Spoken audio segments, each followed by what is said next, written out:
This is Sean J. Granny, aka Sean Gran, and today I have the pleasure of interviewing the one and only Lapalux. How are you doing, good sir? Good, man. Thanks for having me down. Yeah, good to hear. How's your day been? Sweaty. Yeah. It's been nice, though. I've been sitting in the park. Yeah. Been getting into some podcasts. Oh, yeah? What, I saw that you were listening to, Neil deGrasse Tyson. Yeah, and Star Talks. Is it Bill Nye as well? He's in some of the episodes. It's like switches a lot. Yeah. But yeah, I just stumbled upon it this morning. I was like, wow. Awesome. Have you always had an interest in astronomy? Yeah, from a sort of outsider's view. I don't claim to be a professional in the field, but of course, yeah, I've definitely been interested in it and thinking about other life forms and stuff like that. Yeah, does that affect your music, do you think? I think so, yeah. A lot of art and culture, specifically, to do with science and industry and stuff like that, kind of all blends together. Yeah, so where are you based right now? Because you have moved around a bit, haven't you? Yeah. So at the moment, I'm Bethnal Green, East London. Yeah, how's that compare? Because you're from Essex, aren't you? Yeah, I mean, it's not too much different, to be honest. Yeah, it's all right, yeah. Yeah, it is what it is at the moment. Yeah. Living with some mates, so yeah, it's all good. We have a little fun time, so yeah, it's nice. Good stuff, man. So apart from England and whatever, do you feel like you have a strong connection to anywhere else in the world? Because I know you spent some time in Prague. Yeah, so. Yeah. I don't know. Whenever I go somewhere, I kind of get swept up by certain places, like Japan, for instance, and especially the States as well. I love New York and places like that, and Germany as well. And it's all good, like if you're there for a little while and that, and you kind of get used to it, then you have to come back to London. But you kind of, I don't know. London has always felt like a bit of a base for me, and the UK is definitely where I'm at right now. I always thought about moving to either Berlin or New York and that, but it's just such a effort to get that sort of emotion. And I like being around in this time zone as well, and all my mates are around and that. So especially with the weather. Yeah, exactly. Yeah. Yeah, you might change your mind next week. Yeah. Winter comes, I'll definitely change my mind. Yeah. So you got your start as far as it goes with like cutting up clips and making music via the game Music 2000. Yeah. Shout outs to Codemasters. Yeah. Were you quite into video games as a child, or was that kind of just the one? Yeah. You found your one and that was it. Yeah, I was. Yeah. I mean, I had the NES. The one before the SNES. I remember having that as the first console I ever got for Christmas. Yeah. Yeah. And ever since then, I've just been on a sort of PlayStation hype ever since, really. And just, I mean, I don't really play it so much anymore, really. But when I get into a game, I fully get into it. I can't do anything else. Yeah. So it kind of like distracts me a lot. So I kind of recently been trying to put a little cap on it a little bit. Got to wean yourself off. Yeah, I can't be sitting there all day just like, in a dark room, just... shooting people and stuff. So. What was the last game that got you sucked in? Oh, mate, Battlefield 1. Oh, really? Yeah. Yeah, I hear good things about it. Yeah. Oh, it's mad. Yeah. I love Are you like big into your shooters? Yeah, I'd say that's my definite like go-to game. Okay. But saying that, there was a sick game that I bought recently and just completed it in a day. It was just amazing. I think it's called Inside. Inside, okay. Yeah, I might be getting that wrong, but it's like a really... Yeah, it's just it's like a side-scrolling game. Oh, it's not the Yarn character, is it? Like he's a red thing with string. No, it's just like young boy and you're just escaping. You don't know what you're escaping. Oh, okay. But it's just, it's phenomenal. Like, it's really beautifully done. And it just turns into this absolutely crazy... It just blows your mind every second. Yeah. It's an amazing game. A lot of these indie games have this ability, like on a super low budget, to create a story that really sticks with you afterwards. I don't know if you ever played like Braid. No. Braid was like the time traveling one from like a few years back. Yeah, it's like Mario, but with time travel. Yeah. Wild game. And I'm all into that, yeah. If you ever get a chance, I recommend that one above all of them. Because Definitely. a lot of these platforms are inspired by that one. Yeah? What's it called again? Braid? Braid, yeah, like hair braid. Nice. Yeah, really good, man. I'll check it out. Yeah, so speaking about your sound, like, this is a bit of a segue. Your sound has always, I didn't get a chance to really order the questions, but your sound has always felt like it walks the tightrope between soft, glistering light and dark tones. And that's kind of like something that is often said in reviews and interviews, especially after like Gold, Make Money and the LPLX. I don't know how you say that, but Persona. Mm-hmm. Do you perceive your music, this is a really deep question, sorry. Yeah. Do you perceive your music as having a distinct duality to it? Or do you feel that those aspects are all part of your singular, multifaceted sound? I think, yeah, it's interesting. I think for me, it's that's a tricky one. I think for me, it's all about using everything that I can and trying to make it work in a sort of coherent way. I've always had a fascination of getting a sound of whatever it could be, like, you know, hitting a desk or something like that and turning it into something else. I'm always intrigued by this sort of idea of like morphing things from one thing to the next. And I guess that's always been in my sort of style of music. I sort of created my own sort of sound from that. And the mixture of, you know, like you say, light and dark sort of stuff, material, especially, you know, on the most recent album as well, I've tried to sort of mix really high quality glistening sort of sounds with really harsh, distorted, tape driven stuff as well. Yeah. And I love that sort of juxtaposition between the two. I get bored if I listen to something that's, you know, too purely well produced, and then likewise if it's just too lo-fi, you know. So I find that for myself and my creativity and what I buzz off of is usually just down to that, like that mix of taking things that shouldn't really work and trying to make them work. Yeah, I guess. Cool. So it feels like since those releases I mentioned, you've kind of moved towards that darker direction, or you've pursued and explored it further. Would you agree with that? And if so, what inspired you to move towards it? Yeah, definitely. Definitely. Most recent albums, definitely more darker in the mood and tone of the record, and like what I tried to achieve, like harmonically and sound-wise as well with the record. Yeah.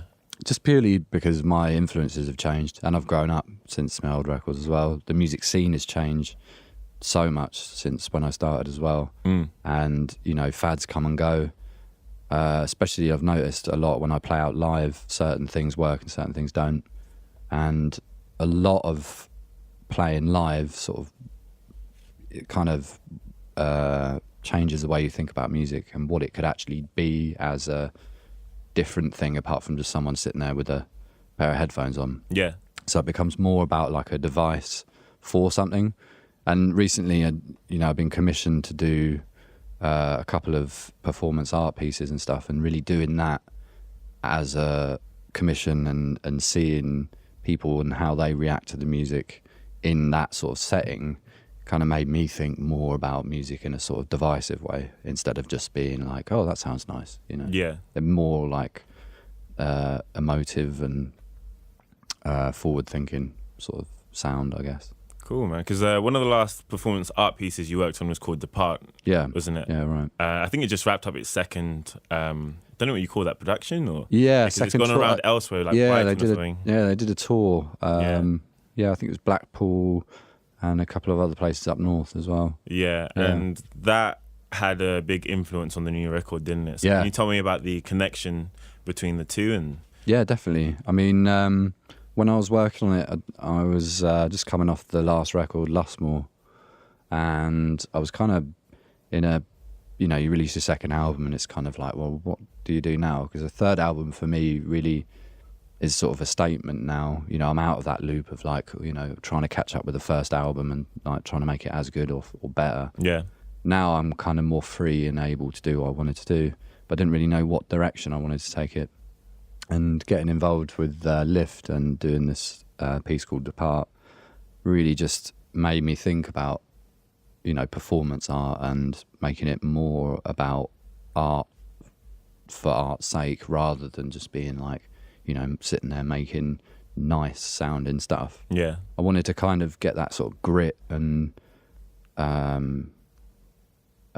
just, you know, ideas from other sources, basically. And that was really a great thing to get involved with. You know, the whole thing was based around life and death. It's all based in a cemetery, and it was like a walk-through experience. And a lot of the music that I worked on for that show, I sort of manipulated and changed and worked on further, and then it sort of turned into Ruinism, which is the newest record. Okay.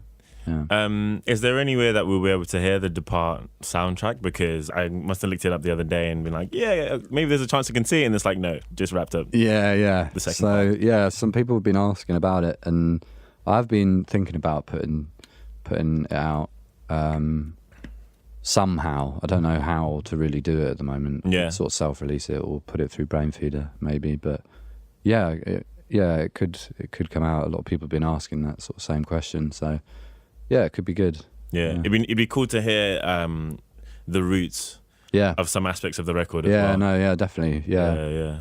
There's definitely some interesting parts in there that you could probably make out in the record and be like, oh yeah, that came from there, or vice versa. So was it quite challenging scoring such a piece? It feels like it would fit you very well. Yeah, it was. Initially I was like, oh, what have I got myself into? You know, I've done it before with the same company but on a different performance piece a couple of years before that, and it was very daunting going in there and being like, wow, this is actually, I've taken on a lot of work.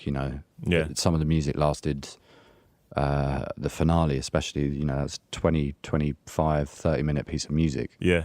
Going through different variations of stuff, and you approach that as in like, okay, you're just staring at Ableton and you're like, what the hell do I do here? And, I had a lot of free creative reign as well after talking to Yaron, the director, very closely for months basically, and working with the performers as well and seeing them in practice and all the rest of it. And I was given briefs for certain points in the experience, so it's a guided walk through thing. So you walk through the cemetery, and people stop in one place, and then you see a circus performer. It could be hanging from a tree or doing some crazy stuff, and then that music has to suit that mood. And you walk to the next bit, but all these pieces of music last 15 minutes here. The whole thing is like it's crazy, if you actually think about how much work that was put into it. But it was great. I had a lot of cues from the director and a lot of ideas that I put forward that eventually worked them way in there as well. So it was really, really good experience. Awesome, man. Yeah. But you have some experience with making longer pieces, don't you? Because back in 2014, you released Movement 1, 2, and 3. Yeah. Which was kind of an audio journey as well in itself. So what's the story behind that? Okay, Because I love it.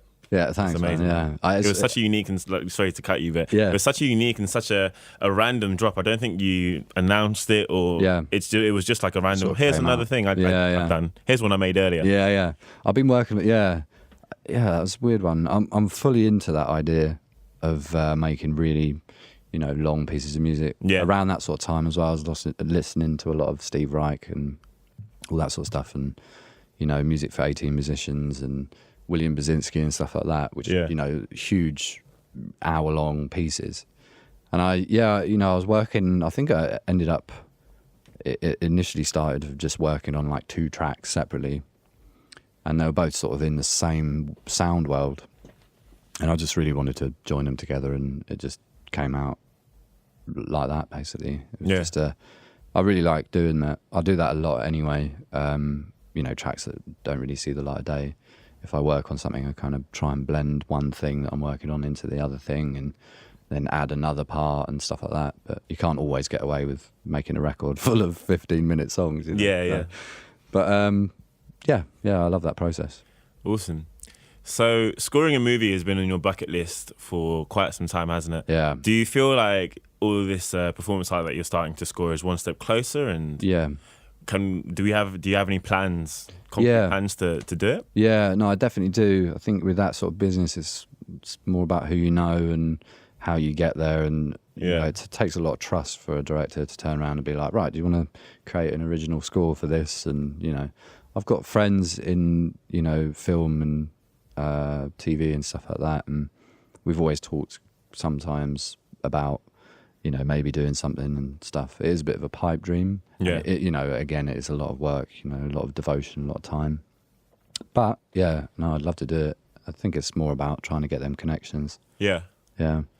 Awesome. So the intro of Ruinism, but actually no, first of all, why don't you tell me about the concept of Ruinism? Okay, yeah. And how that came together. Yeah, so over the years, since Lustmore,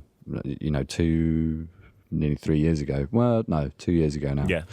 But around that sort of time, I started buying hardware, a lot more sort of stuff, like keyboards, drum machines, stuff like that. And I got really into looking away from the computer and recording just jams and bits and pieces and, you know, outboard effects and gear like that. Yeah. And I really just wanted to start afresh and have, you know, messing around on keyboards and stuff like that and recording it all together and then degrading it and putting it through various effects and piecing things together in a kind of, you know, rebuilding something that's already ruined kind of way. And a lot of inspiration was taken from, you know, brutalism, or not brutalism, but brutalist like architecture and stuff like that. Yeah. And that movement of, you know, industry and certain things in that sort of realm as well. I was looking at a lot of art as well in galleries and museums and all that business as well. So yeah, I guess that's where it all came from, as a vaguest answer ever. But No, it suits the sound of the music as well, because I mean there's so many influences coming through and so many transformations from nothingness to something and vice versa, you know. So that makes a lot of sense. But speaking about some of the artwork you were looking at, the intro track, Reverence, was inspired by a 1915 painting of the same name by French Dada. Is that how you say the genre? Yeah, I've always questioned how I pronounce it. It's like Okay. Dada or something. Yeah, I reckon it's Dada. That's not much of Baba. I don't know why, but I don't think they're related. Frances Picabia. Yeah. So how did that come together? And can you talk about the link between the inspiration and the track? Yeah. It's quite a unique piece, isn't it? It's cubist, isn't it? Yeah, like it's like Picabia himself had a really wild career of just doing so much stuff, from surrealist Dadaism and all the rest of it.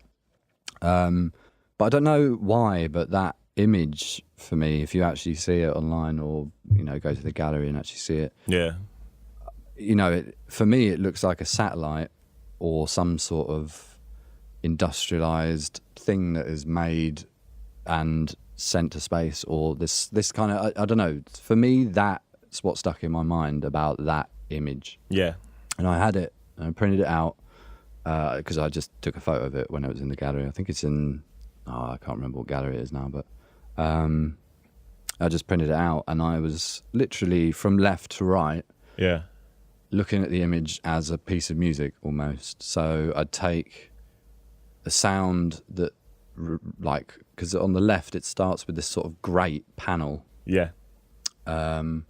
which looks, it looks like a sort of radiator kind of.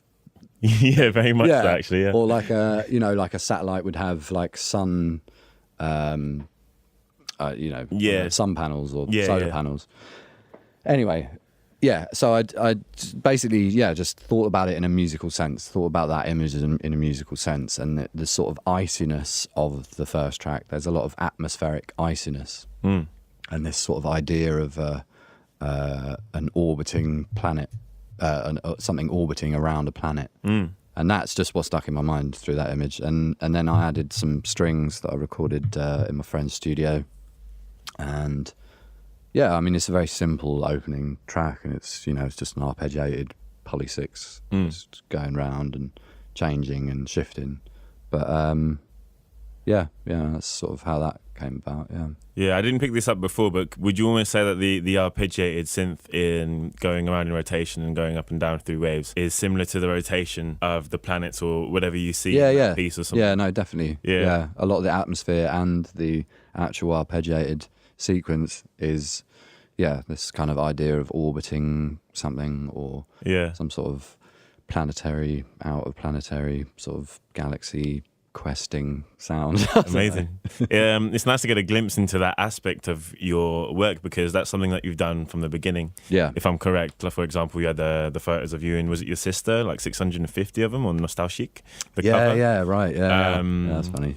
So what's that? No, I was just saying, it's funny. I had a question tied to that. Sorry, I've got like so many here. Hold up. Go for it. So with your earlier material, field recordings and pictures of things that inspire you, I'm going to pause that for a second and just say, like, one of the things that I love about your music so much is just the fact that no 4-bar loop is the same, even if all the instruments are the same, because of the sounds that you introduce and anytime people send me their music, and I'm like, well, you know, like something this could use is just like air and any kind of sound around you, and that influence. I always point them to your music because yours is like the standard for that kind of thing. So that's one of my favorite aspects of it. Thanks, man. But that whole taking field recordings and pictures of things that inspire you, and I don't know, I guess like releasing your creativity through means beyond music has always been an essential part of your creative process. So you mentioned one time before with Reverence, but apart from that, was that still the case with Ruinism, or have you moved away from that kind of aspect? Or? Yeah, I mean,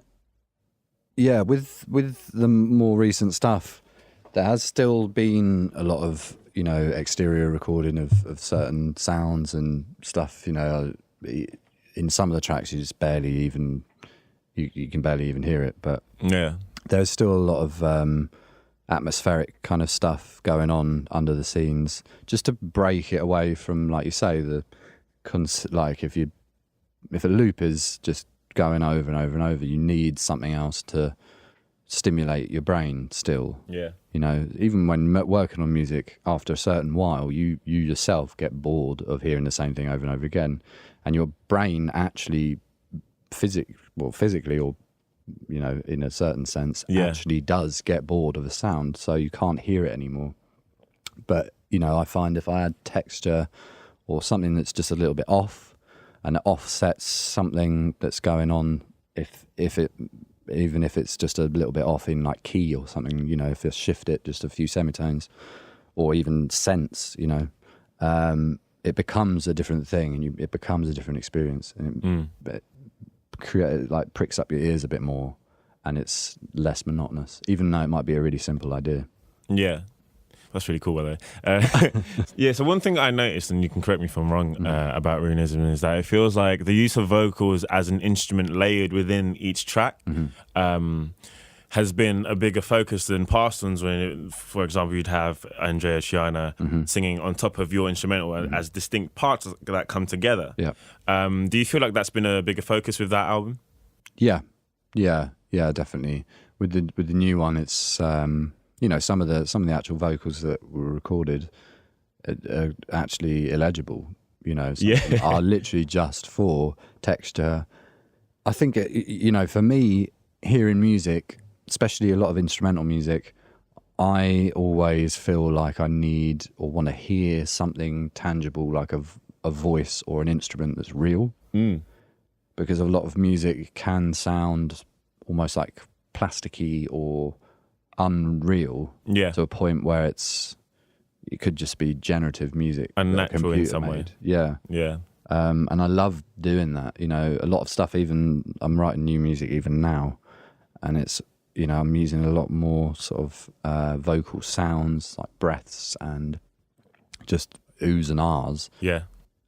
Real recorded oohs and ahs, just to break it up. And if you use it in the right way and you use it sparingly and as a texture and as an instrument, I find it really just lifts the whole thing off the ground, rather than it just being sort of, in my mind, a bit more of a static sort of computer sounding sort of track. I wonder if that's because of our humanity and our need to have something tangible to connect to, rather than something like, I guess the rest of the sounds are man-made in some way. Yeah. So it still adds that natural element. Yeah. Which is really interesting to think about. Yeah. I mean, you know, I love sounds where, you know, it's forever changing and all the rest of it. Yeah. But, you know, it's great to have a sound that's really harsh or really intensely digital sounding almost, and then all of a sudden cut to, you know, some orchestral choir singing. You know, that sort of play with sound is, you know, fascinating to me. Yeah, I find that fascinating. And me as a listener, and countless others that I know at least. Yeah. Cool. Yeah. So speaking of vocalists, you worked with a handful of new collaborators on this project. At least I think they're new. Tell me about the singers on the album and what made you reach out to them. So, I'm trying to remember them all now. You've got JF. Yeah, JFDR. Yeah. She's a friend of mine from Iceland. And I linked up with her, I think through my manager. He suggested about her, and I was just blown away by her tracks that she has out at the moment. Yeah. And we got together talked about what we wanted to do, and she was really feeling the tracks that I sent her, just rough demo sort of stuff. And then there's Talvi, which is Talvi Faustman from Prince Innocence, the band in Canada. I think they're based. Okay. I've been a fan of them for ages, and her voice really worked on the track Forever. I just really wanted her voice on it. That's my favourite song off the album, actually. Thanks, man. Yeah. Appreciate it. And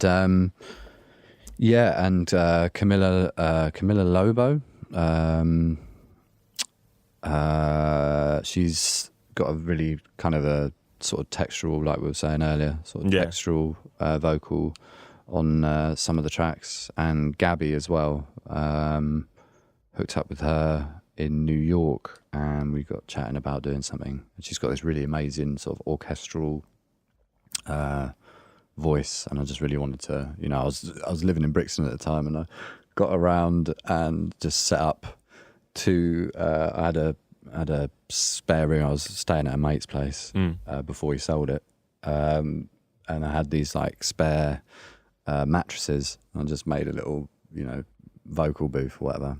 Yeah. And got her to sing, and she, you know, it just blew me away. Her voice is so powerful and amazing. And then sampled it, resampled it, shifted it around and everything. It just became I think it was Data Demon that I sampled her vocals the most on.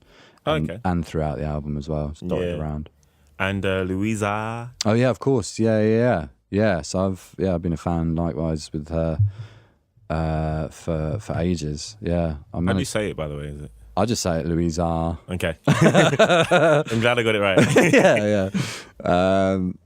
Yeah. I thought her voice was amazing. I hear a lot of. I saw her on Boiler Room actually, and after that she was playing her tracks, and I was listening to Maelstrom at the same time on I think it's Bromance Records, and I was just like, I just love her voice. Yeah. And I asked if she wanted to do something sort of spoken word or poetic over certain things, and we tried a bunch of stuff, and then the track Rotted Art came out of that. The lyrics are really interesting. Did you have a lot of input on those, or did you just send off the tracks? And just sent off the track, and I was, you know, I always have a little disclaimer just saying, like, you know, what the sort of mood is of the thing, and I don't want it to be like a love story or, you know, something like that. It has to be a bit deeper and a bit more challenging. Well, they all really came through. No, they really did. I was really happy to work with them. So were they aware of like the whole life and death and how you're creating like the album? Were they aware of that when they did the vocals, or okay? A lot of it was sort of back and forth, either in my studio or just over emails and stuff. And like I say, I'd just do like a brief outline of what I kind of wanted, but I'm you know, I never put myself forward as a prime lyricist, so I never really have too much input on that. Do you have a favourite track from the project? I kind of do. It's a toss-up for me between Data Demon and maybe Tessellate as well, just because it's Tessellate is like the last song on the record, and it's just got that really weird breakdown in the middle, and whenever I play it live, it's just really thudding, like kind of almost techno-y sound, kind of sounding like crunchy sort of techno-y sound. I just really liked that. I think probably because I just like playing it live. You touched on that a little bit in Essex is Burning as well, with the arpeggiated ARP, like the techno sounds with the jazz chords, which was a really interesting blend. What was the concept with that track, like Essex is Burning? What does that mean? I don't know, man. I mean, it's just Essex because that's where I'm from originally, and you know, there's that, you know, London is burning, the whole thing, and it's just a little play around with that. It's a very like fun track. To make that for me was like the funnest track on the album. Especially with like the 303 clone that I used on it. It's just like bubbling over this kind of housey, techno-y kind of beat. And it's kind of, you know, it's sort of like astral-y kind of sounding as well. Oh, definitely. And with the vocals as well, it sort of set it off really nicely, and just repetitive sort of melody of it. It's nice. So Marielle Tepper Yeah. Am I saying that right? Yeah, Marielle Tepper. Yeah. Okay, so she is the creative director of the album, and she also worked on the artwork for Lustmore and Cuts Volume 1. Yes, yeah. Did you meet her during your time in Prague, and how did you begin working together? Yeah, so we used to go out, actually. So she's there. Yeah. Is this okay? Like, is this okay for the... Yeah, I think so, yeah. So, ex-girlfriend of mine, and we work very closely.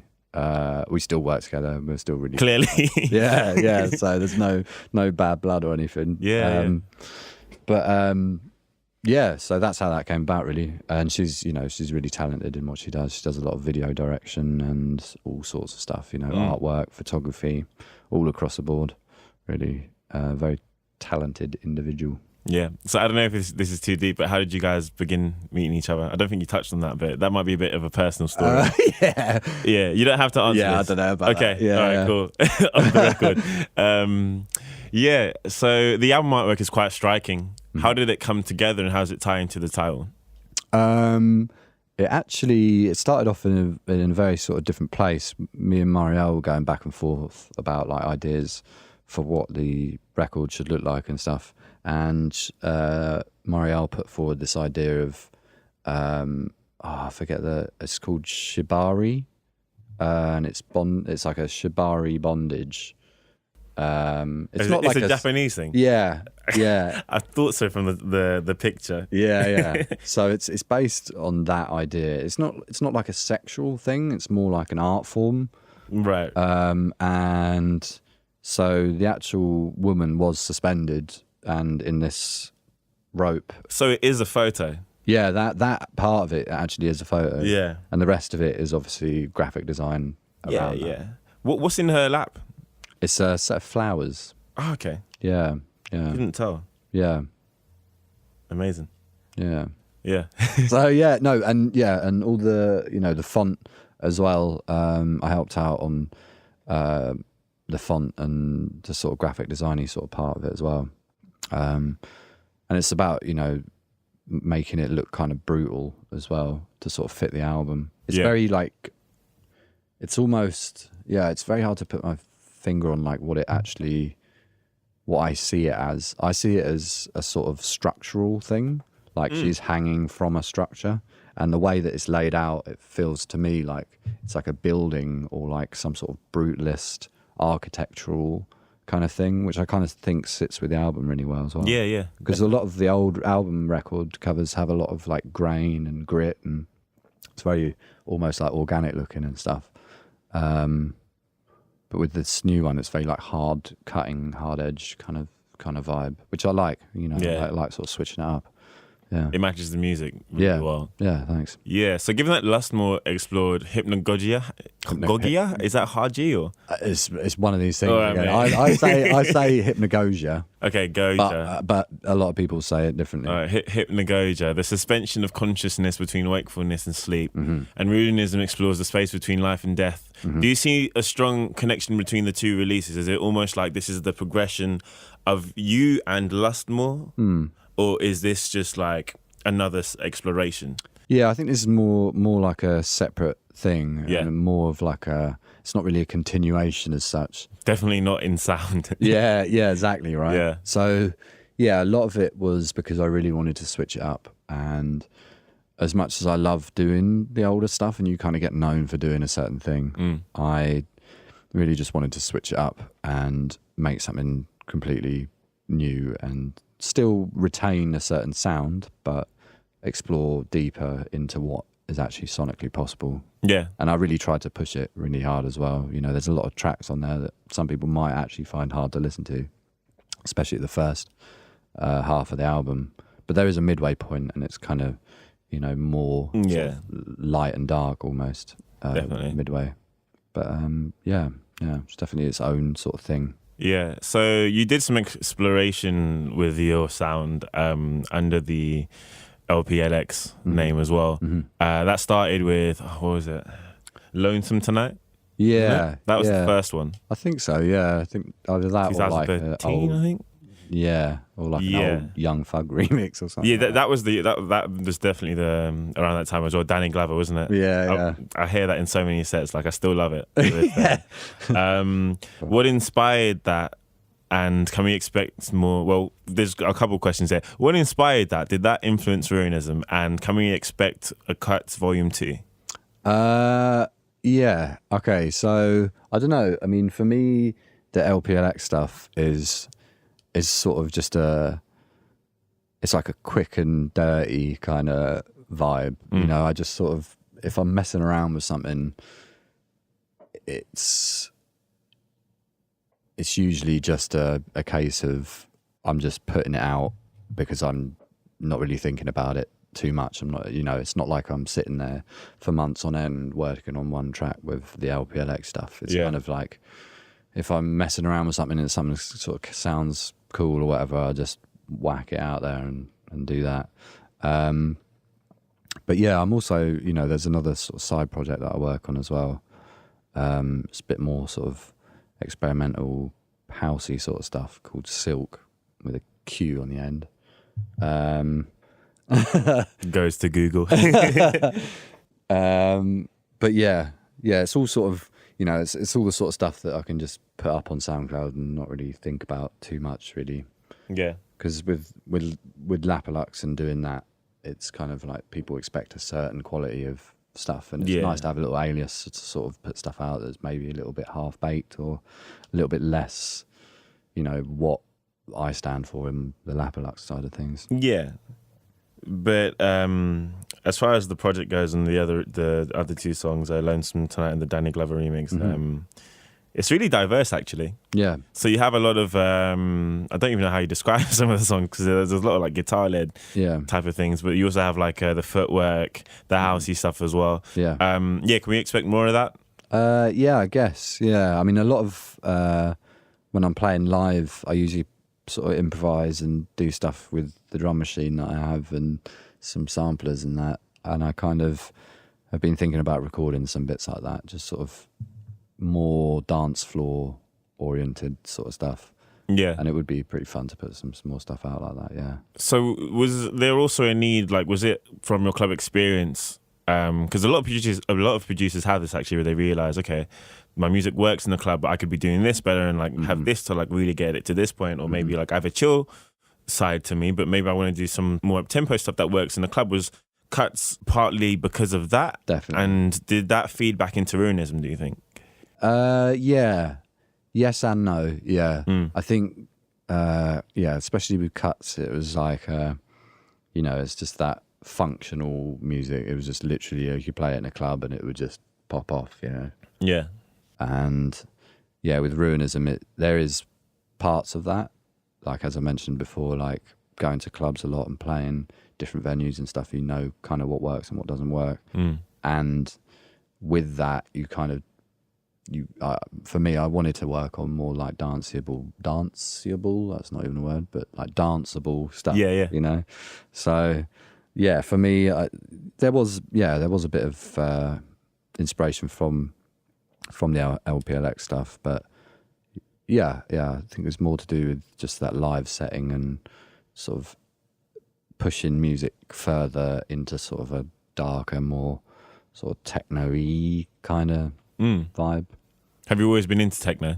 No. Okay. I used to absolutely not really vibe with it at all. Yeah. It's only in recent years that I've actually just thought about it in a completely different way. I don't know what really changed. I think I grew up a bit more, and I kind of, I don't know, whenever I go out now, I kind of look for that techno-y sort of stuff, and it's just, yeah, of course I wouldn't class myself as a techno artist or anything, but there is definite like inspiration that I've taken from that genre of music and tried to do it in a weird way, an experimental way. Yeah. And yeah, just, you know, on some of the tracks, it's just really like hard hitting drums. It almost sounds like industrial, you know, like a factory or, you know, certain things like that. Yeah. And it's due to the hardware that I've been using as well. A lot of them sounds I find that you can't really get out of software. Yeah. And I'm not like an analog purist or anything, but you know, specifically the drum machine that I use is just, you know, the sounds that comes out there, just the raw sounds are just phenomenal to use, and that's like just splattered all over the album. Really. Yeah, so yeah, definitely. I have coconut water. Oh, nice. If you do want some. Yes, I would love one. Yeah. Nice. Amazing. Yeah, got the meal deal because it's going to be my dinner tonight as well. Is it? Oh, mate, have it if it's No, I've got water. So are you sure? Yeah, it works out well. Beautiful. Yeah. Cheers, mate. Yeah, because I don't actually know. What kind of music did you grow up on as a kid, and what kind of stuff was really big to you?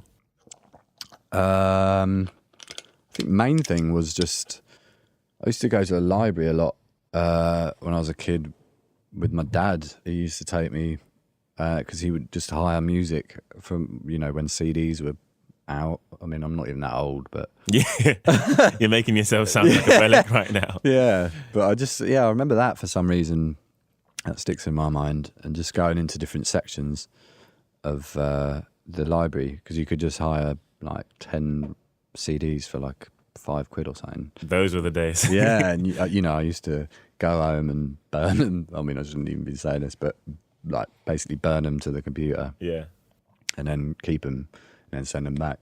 I used to do that a lot, so I got a very like varied taste of all different world music and different styles and genres. A lot of the stuff I grew up on was pretty, you know, if you're talking like way back in the day, it was weak, you know, a lot of weak stuff. But how do you mean weak? just, you know, standard. Yeah. You know, I'm from Essex originally, so, you know, there wasn't really much of a scene or anything. So a lot of it was just word of mouth. And, Yeah. you know, when I was a teenager, there was a lot of, can I swear? Yeah. There's a lot of like shit music. This is all digital, mate. We're good. Okay, good. Yeah. But yeah, there was a lot of shitty music. So do you have any like guilty pleasures from that era? Like, Oh, mate, I wouldn't even want to tell you. okay. Yeah. So did you find that the response to, going back to Lustmore and the Nostalchic, did you find the response to Lustmore was quite different to the first album? Yeah. And do you expect it to be different to Ruinism? Yeah, you can never really tell. I mean, a lot of people liked Lustmore, and a lot of people felt it was, you know, a little bit indifferent maybe. I mean, it sold well and everything, but you know, you can never please everyone. And I always had a phobia of releasing a second album because you get known for one thing if you release an album. The sophomore effect is real for both artists and musicians and producers, right? Yeah, totally. And now I think I'm out of that, and now I never really read reviews or anything anyway. But, you know, most of them have been favourable, and I've never really been upset by what anyone's ever really said about any of my stuff. Yeah. But yeah, you know, I hope people enjoy Ruinism. Yeah. And that's, you know, that's what I've been putting my time in for the last 2 years. If someone turns around and says they hate it, then fine. But, Yeah. you know, it is what it is. That's one person, but there's always going to be criticism, isn't there? Yeah. I think I like how much you're challenging is with like the Cuts series and all the other stuff as well. Yeah. Because it does all very much still feel like Lapalux, but it's just interesting to see how you progress and how our ears follow that journey with you. Yeah. So yeah, I mean, I love all your work, but Thanks, man. I'm not trying to stand right now. So yeah, around the time Lustmore was releasing, you mentioned about wanting to use strings more and taking the follow-up to it down a more orchestral route. Yeah. Do you feel like you've done that with Ruinism? And if not, at what point did the album begin to deviate? Because it does have strings in there. Yeah. There's quite a lot of actual real instrumentation in there. There's my friend Mike played a lot of bass clarinet. Did he do a sax on some track? Yeah, he did. Lustmore? Yeah, he did the sax on Puzzle. Yeah. And he's a great musician, and he helped me record strings as well for the record, and Rhodes piano as well. Yeah, and there's some other stuff in there as well. I play guitar, so there's bits of guitar and stuff in there as well, and some other bits and pieces in there scattered around. Yeah. Have you been playing like all of these instruments for most of your life, or was the strings thing like, Mike, help me? Yeah, what am I doing? Yeah. Strings is like, I mean, actually, I did play violin for a little while when I was little, but never never really stuck with me. I mean, if I picked up a violin now, I wouldn't really know what to do. But guitar I can play reasonably well, I guess. And that's been my main instrument, I guess. Really? Yeah. And then just teaching myself keys, really, and stuff like that. Yeah. I'm a bit more into like harmony and stuff now. I mean, I've always been interested in it, but I've learned quite a lot over the years and what works and certain keyboard patterns that I use and, you know, scales and all the rest of it. So awesome. Yeah. So you initially had an album launch party planned here in London, but ended up pushing it back to coincide with your tour later this year. What happened?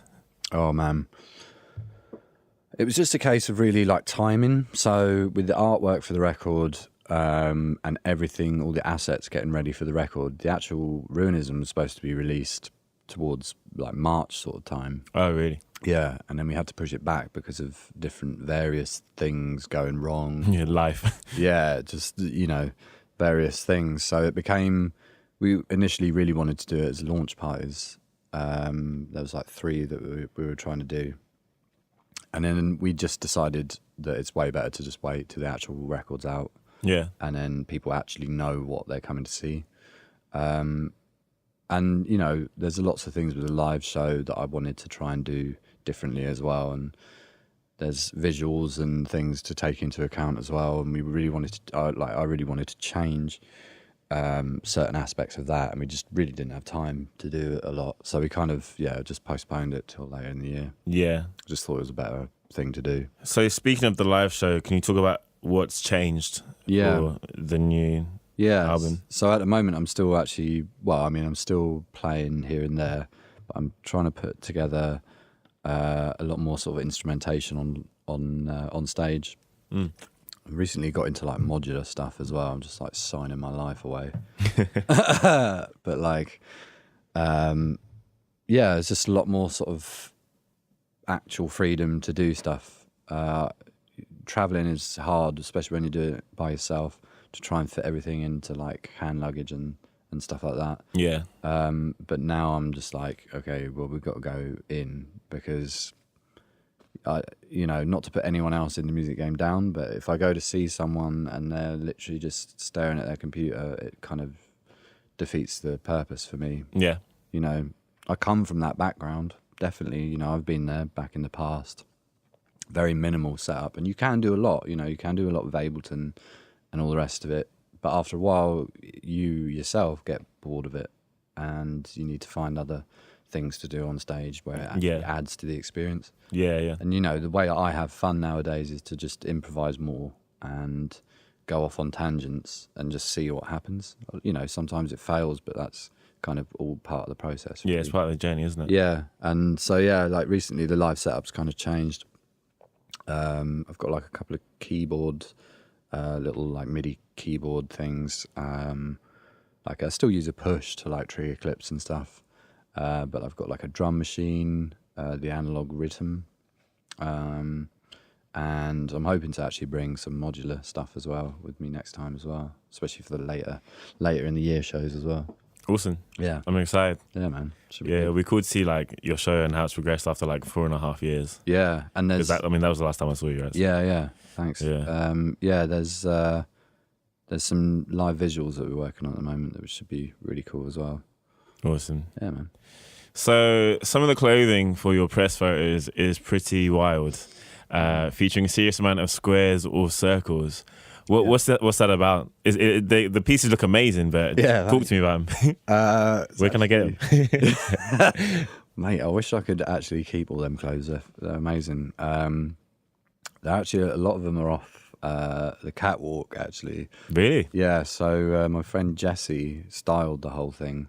She's got a really good amount of contacts, and we managed to hire a lot of pieces from really good designers, really nice stuff. Yeah. And she had a brief from me and Marielle, the art director, and we came up with about like 8 or 9 different looks, and it's really interesting actually. And the photographer Ozge, she's a great photographer as well, so it worked out really well, man. But yeah, I love all that shit, man. It looks It's so great. sick. Yeah. Like I couldn't wear that out anywhere. No, I know, innit? I would love to get away with it. but- Maybe a wedding. Yeah. Be the extravagant guy in the corner. But Yeah. so diving off of Ruinism, 4 years back, Prefuse 73, one of your biggest inspirations and one of my favorite producers. Yeah. And that's the collaboration series on his Yellow Year Records label.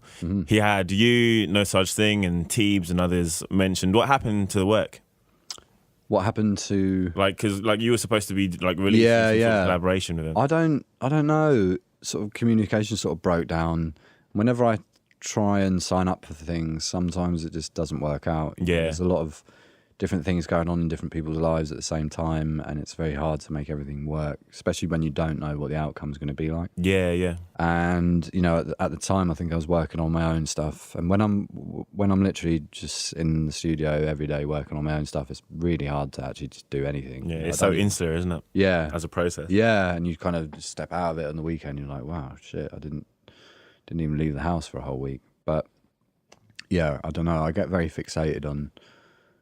I mean, it sounds a bit selfish, but myself a lot. Yeah. I'm trying to do my own thing quite a lot, and it's sort of everything else becomes a bit of a blur. Or Yeah. I mean, that's important as well, though, Yeah. because that's your work process. And if you were to sacrifice that aspect of you to yeah, contribute to something else where you know you don't know what it's going to be, and Yeah. it's all a bit flaky, yeah, that might affect your output and then represent something that isn't necessarily inherently you 100%. yeah, definitely. Yeah, no, go on. Sorry, yeah, because you and I always get the name wrong. Is it Jardine. Okay, so it's all silent up to the Yeah, J. Jardine supposedly had an EP in the works at one point. Yeah.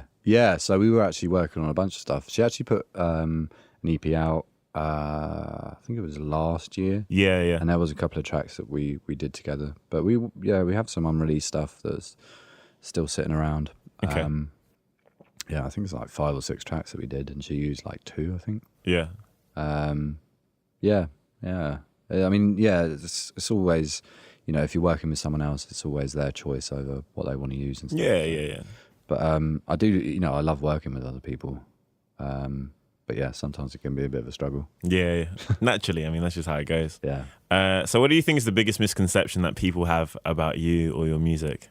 Mate, every single time it's always like I'm the down tempo guy.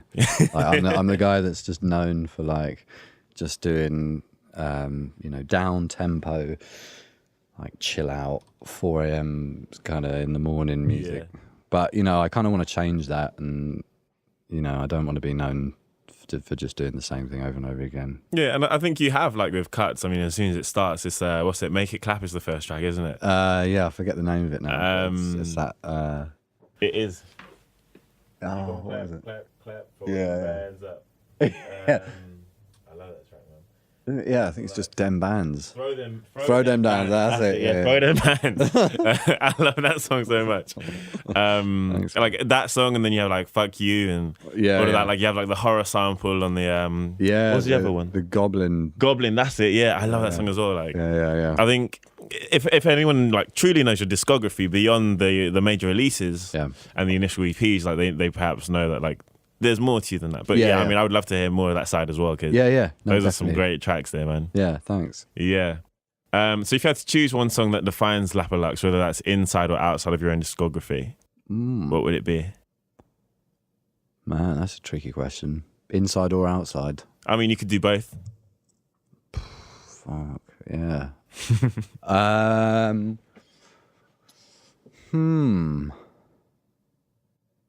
That's a really tricky question. There's no rush. Yeah. Or you can skip, I know. Okay, so inside the discography, I'd have to say probably something off the new record. Yeah, I don't know. Maybe I would probably say Data Demon defines me at the moment in what I'm working on even now that I'm furtherly going to release later, probably later in the year or next year. That probably represents where I'm trying to go with music and what I kind of... It's got all the elements of everything that I think about music in. And it took the longest to make as well, actually, off the whole record. Yeah, it took like 3 months to finish that song. But yeah, outside, man,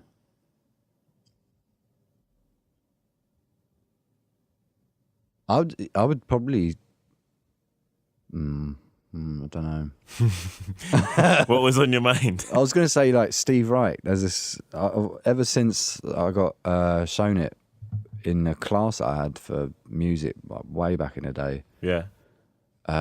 It's Different Trains, Counterpoint by Steve Reich, and that's always been. I mean, it's not really. I don't know. I guess that's probably always been the go-to track of mine. Not really like what defines me, but probably defines a lot of what I think about music. Cool. Or like how it's done. Yeah. Sort of in that sort of minimalist way and stuff. Yeah, I mean, I love how open-ended the question is because people can just put like any sort of say the first song that they heard or a song that like is inherent to the project or yeah, man. So good answers. Have you been listening to much other music lately? And if so, what artists should we be on the lookout for? Or can you not give them away because you're working with them and you want to surprise us? What have I been listening to? To be honest, I've actually just been listening to a lot of older stuff. Okay. Yeah. Like Philip Glass. I mention him a lot, actually. I don't know why I mention him so much. But, yeah, Philip Glass. A lot of Bjork. Yeah, I don't know. Recently it's kind of been a bit of a weird one. Yeah. I mean, I could flip through my iTunes right now, but... Is that because of the insular process creating Ruinism? Yeah, I think so. I was chatting to my mate about this the other night. Because he was like, well, what sort of, music do you actually listen to when you're not making music? And I'm like, well, I don't actually listen to a lot of music. Yeah. It's weird. And I've always thought that was kind of weird. I don't think I could ever really be a good... I'm not going to say that, actually. Blabbering now. No, it's cool, man. Yeah, I don't know. I mean, if I was DJing, I would have to really think about a selection. Yeah. I'm not one of these guys that's just like constantly on to the next thing. It's impossible when you're creating. Yeah. As much as you do. Yeah, you say that though. I do know a few people that have a really good selection, but they're also creating as well. I don't know how they separate the two things. In my mind, it's really difficult to do that. Yeah. Especially if it's current music and stuff that, is very now and like being on top of that game.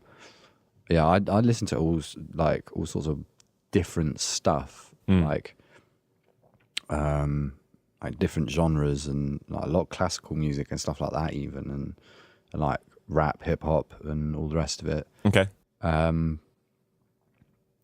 But yeah, I don't know. I never really listened to my type of genre or the sort of stuff that I make. That's kind of cool to be so blind in that area because it must be such a refreshing experience when you do encounter people. For example, if you have a show with someone that you've never met before, you're like, oh, you do music? Like, that's cool. That's nice. Yeah. And it also keeps your music so true to you. Yeah. Which is something that a lot of people don't have a chance to do because they're so involved in the scene and that kind of stuff as well. Yeah, so. I'm quite. Yeah, I'd say it's quite a lucky thing to be able to do that. I think, and I've always kind of been on the outside of various scenes and stuff. I've never really thought about being involved in things in that way, and I've always thought of music as if I don't hear it, I want to sort of create it. Yeah. So I would say, like, though, saying that, actually, just off the top of my head now, thinking about like new music and stuff, I've listened to a lot of Clark, the new record from Clark, and Andy Stott's latest record, and a couple of his old bits as well. It's been quite influential, actually, listening to them guys. Yeah. Cool, man. So this is another segue because I meant to ask this in the beginning, and don't worry, the questions are almost done. Yeah. Oh no. Go for it. I'll sit. So a lot of producers now feel like they can get by just making music with no instruction, just learning as they make more music, which is sometimes true. Like people now build careers off their laptops, and it's just making music and interacting with the community. But you did a degree in music technology, didn't you? Yeah. And would you say that is essential to your career as Lapalux now? And if so, what were the biggest ways it had an effect on you? Yes and no. I think the biggest influence on the way that I create music and stuff now is because I did a course within what I was doing at university called Sonic Arts, and it was all about we had this room and it had like, I can't remember how many speakers, but like 4 subwoofers on the floor, and then like just a ring of mids and tops speakers, mad, all around the top. And you could use this guy actually that was at the university made a bit of software where you could pan music in a 3D space. And that, for me, and the way he taught and the way that he spoke about sonic arts as a textural thing, you know, you could make a wave crash over your head, and you could do all this weird stuff with you know, effects on I think we were using Cubase back then. Yeah. And what you could make sound do, and like that idea of like morphing something into another thing, you know. I use a few plugins to do that. I think it's spectral morphing, where you can take a sound of, you know, a baby crying and turn it into like a lion roaring or something, you know, yeah. And it sort of filters out everything. It kind of blends it all together. That's always fascinated me. Ever since I learned that at university, that was the main thing that I gravitated towards, and I was always in there trying to, you know, recording things in the studio and then manipulating them. But I've always done that even without going to university. Like even back in the day, I used to have a little, like one of the first MP3 players that came out or whatever, or you know, it'd been a while, but I got my hands on one, and it had a little microphone thing, and I'd just record other kids at my school and like go home and pick apart what they're saying and stuff, or like record, you know, tapping tables. Yeah, and turn it into beats. Yeah, and turn it into whatever, you know. Yeah. But yeah, at university, definitely allowed me to sort of think about music in a really strange way, in like textural way, and doesn't have to have a rhythm or anything like that. And it got me introduced into a lot of artists that I look up to in that sort of field as well, and that's just sound design and stuff like that. Yeah. But yeah, and I also had a lot of time off in music, creative music technology. I was literally third year. I was just going in like once a week. So yeah, most of the time I was just sitting around, just messing around. Yeah. You know, I'm playing with your own discoveries that you've done inside and outside of uni, I guess, which is also useful. Yeah. So yeah, it was definitely a good thing.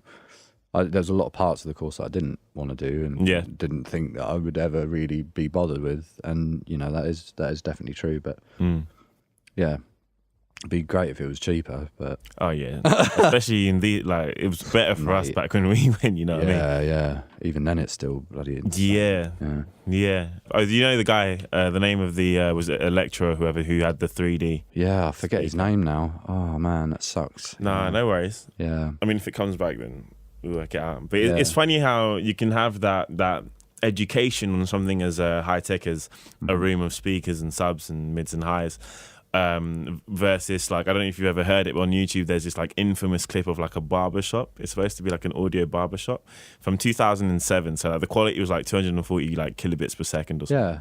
And you plug in your headphones, and even that sounds like you're getting yeah.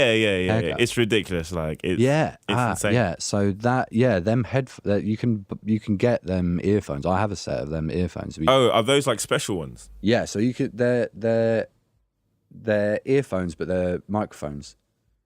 So, that's like a kickstarted thing recently. No. They've been going for years. Okay. I think we actually studied that at university as well.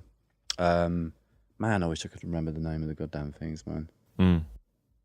No, they're really sick though. They're basically they go into your ears. Yeah. And you plug them into a little portable recorder, and it records sounds as your ear hears them. Right. So then if you play it back to yourself or anyone else if they put headphones on, it sounds like you're in a place. Yeah. With like if a cat is like purring in your ear or whatever, it feels like it's there. Okay.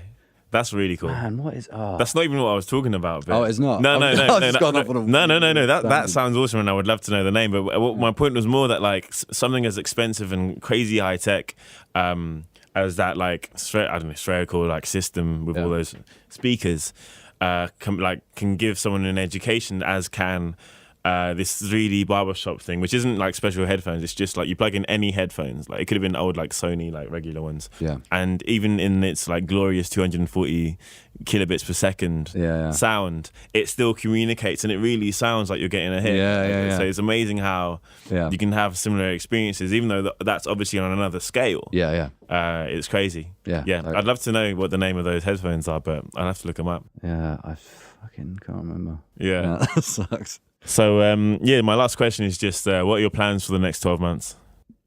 Well, we're working on music video at the moment for Ruinism.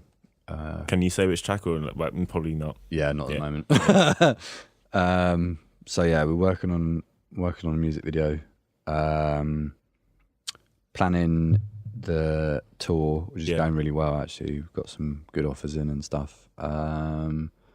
And I'm actually hoping, fingers crossed, to release a EP, another EP after the record, maybe like towards the end of the year. Yeah. I'm working on some really interesting sort of stuff at the moment. I really want to put it out because I found that recently, because I haven't really put anything out in 2 years, and I've been solidly just off the radar really. Yeah. And I figured, especially in today's day and age, everything needs to be kind of put out as not as quickly as possible, but like when you're ready, it needs to be pushed and gone out. Yeah. So I think, I'd like to get this EP that I'm working on finished and release that sort of the end of the year. Cool. So I'm kind of just doing that really at the moment, and enjoying the sun at the moment. That's important. So you're back on the radar and radar radio anyway. So. There's a collaborator that you did a lot of your videos, or at least 2 of them with. I can't remember his name. Nick Ray Rutter. Yeah. Is he involved in the new one, or? Not currently. We've been chatting for a while about doing an actual like feature length film, but I mean, that's still a pipe dream, and still, he needs to work out what he's doing and stuff as well. Yeah. Awesome, man. Thank you so much for the interview. I appreciate it. Thanks for having me down.